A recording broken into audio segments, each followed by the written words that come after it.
Hey everybody, and welcome to the first tutorial on making something disappear using Gimp.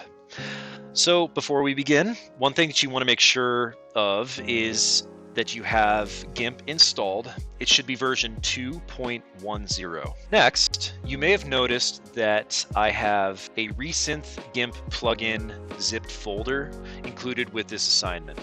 There should be a link where you can go to a shared Google Drive and download this folder. So go ahead and do that if you haven't already. Once you save it to your computer, you can double click the zipped folder to extract what's inside of it, which is another folder. And whether you're on a PC or a Mac, the principle is basically the same. You're going to open this and then remove the folder inside the zip folder.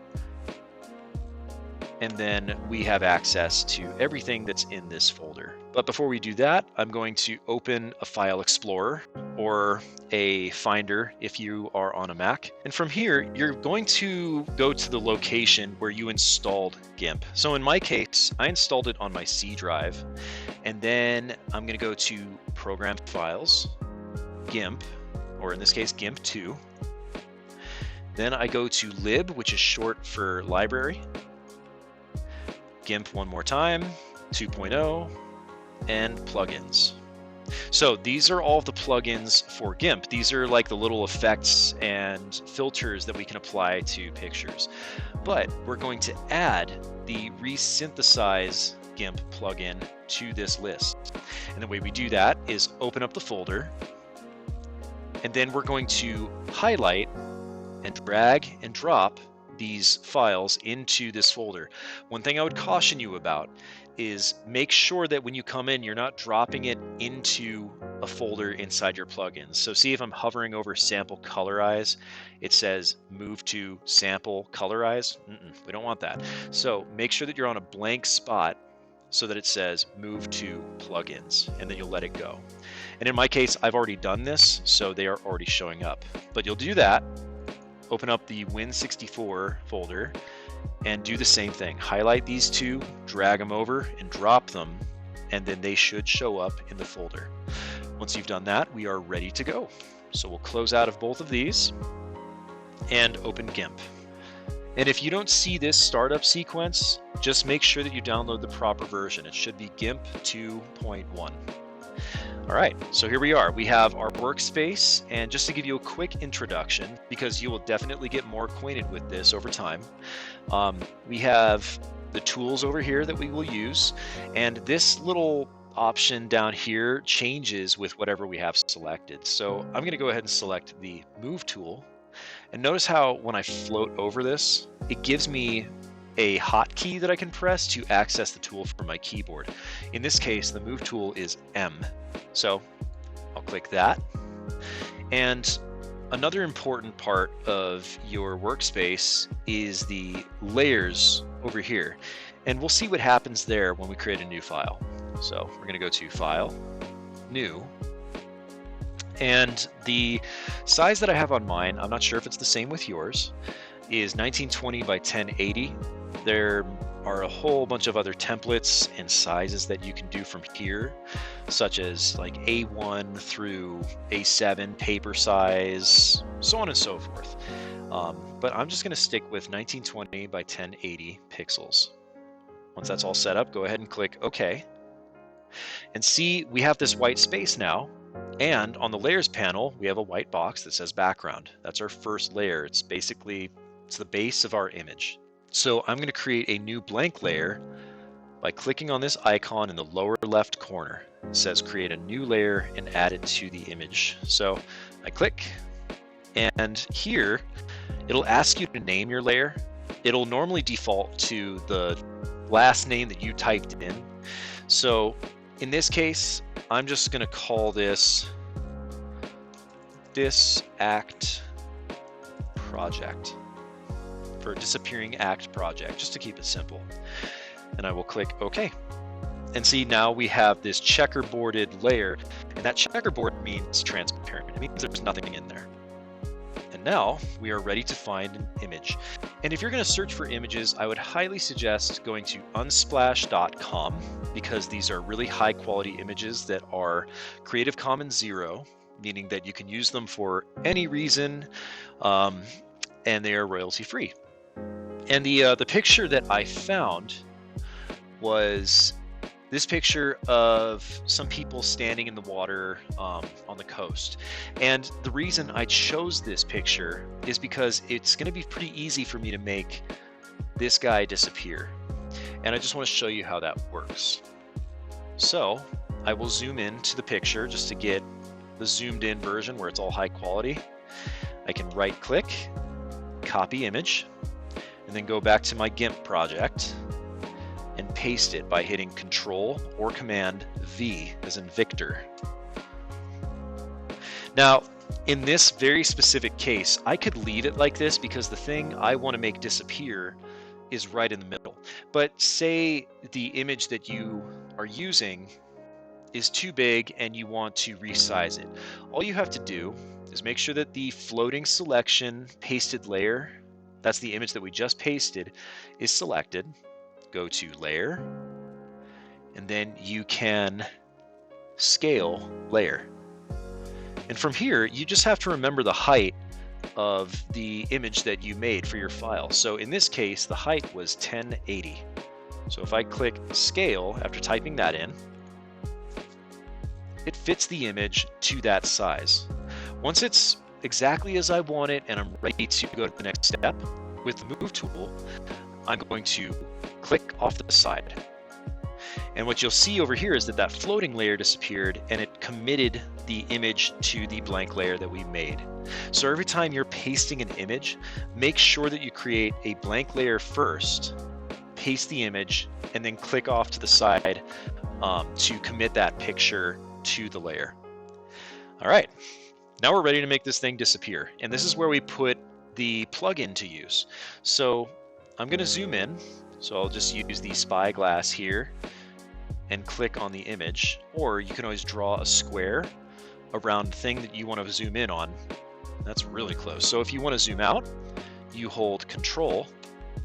See how it turns into a minus when I do that? So Control, I click this, and it actually starts zooming out. So that's close enough for me. Now I'm going to use the free select tool. You can hit F on your keyboard to select this, or click over here, and make sure that the mode it's set to is either replace or add to, but I would prefer this first one, so just use replace for now. And when you start drawing, make sure that you leave a little bit of space around the edges of your figure. Kind of leave some padding there. And I would even go, don't forget, if you're doing water, don't forget the reflection. All right, so now we have this line plus the dotted line that's kind of showing up. When you're ready to commit this selection and actually make it a selection, just hit Enter. And now it's only the dotted line, meaning that it is selected. And always remember that whatever you're working on, whatever you are selecting, it will only affect the layer that you have selected right now. So if I were to click on background and we make some changes here, it's not going to necessarily change the person in the water. It would do something to the white background. So we want to make sure we have the right layer selected. And now you will go to Filter, Enhance, and Heal Selection. Now, one important thing I want to say is if heal selection doesn't show up for you, you might want to take another look at where you put those plugin files, because this is what should be showing up. Another thing worth noting is if you put those plugins into the folder while Gimp was open, then you will have to close Gimp and start it back up in order for those plugins to start working. All right, so everything is set up as we need it, so we could just click OK and see what happens. So I'm going to click OK. And look at that. It's pretty good. So to deselect what we did, go ahead and hit Control-Shift-A. Okay, that will basically tell Gimp that you want to select nothing, that you are deselecting everything. And just looking at this is pretty good. But if we want to touch up a few spots, like say this little spot right here and maybe a few others, what you can use is the healing tool.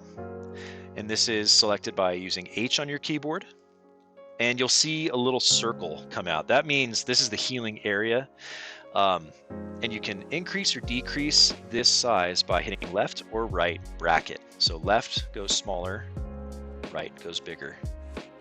And in my case, I'm going to use this area right here to sample from. So I hold Control or Command.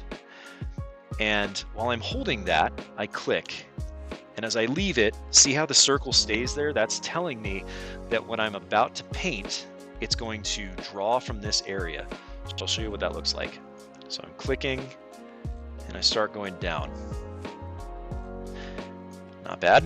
Okay, so let's do a little bit more down here. So I hold Control, click on this spot, and then I start painting right here. And you can continue to do this in a couple spots, however much you need. So I'm going to sample from here, paint over this, maybe sample one more time up here and kind of even this out because I see a little pattern forming. Okay, and again, you just keep doing this until you think it's at a spot where you like it. All right, so once you think you're pretty much wrapped up, I'm gonna go back to my move tool.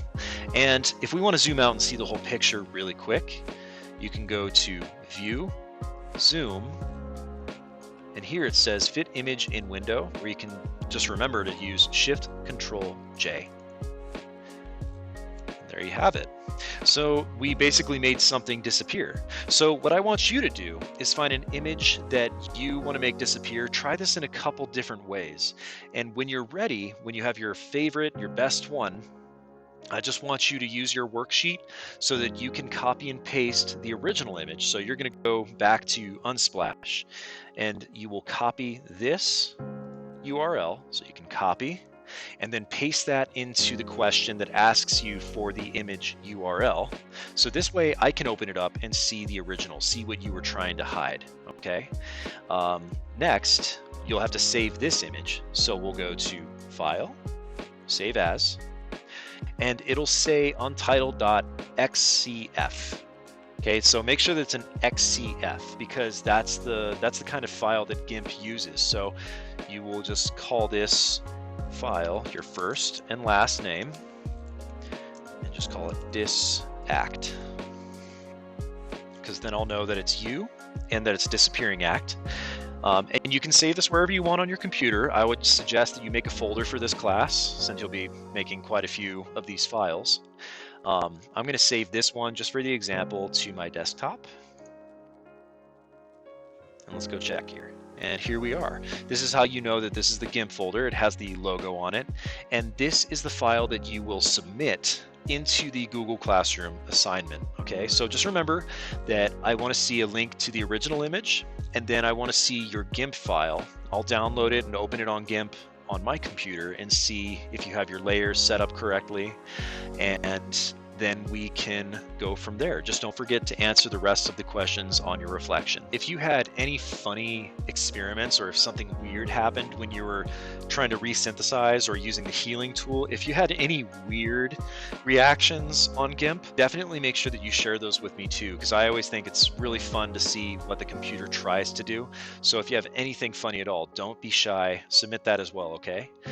Anyway, have an awesome rest of your day, and I will see you soon.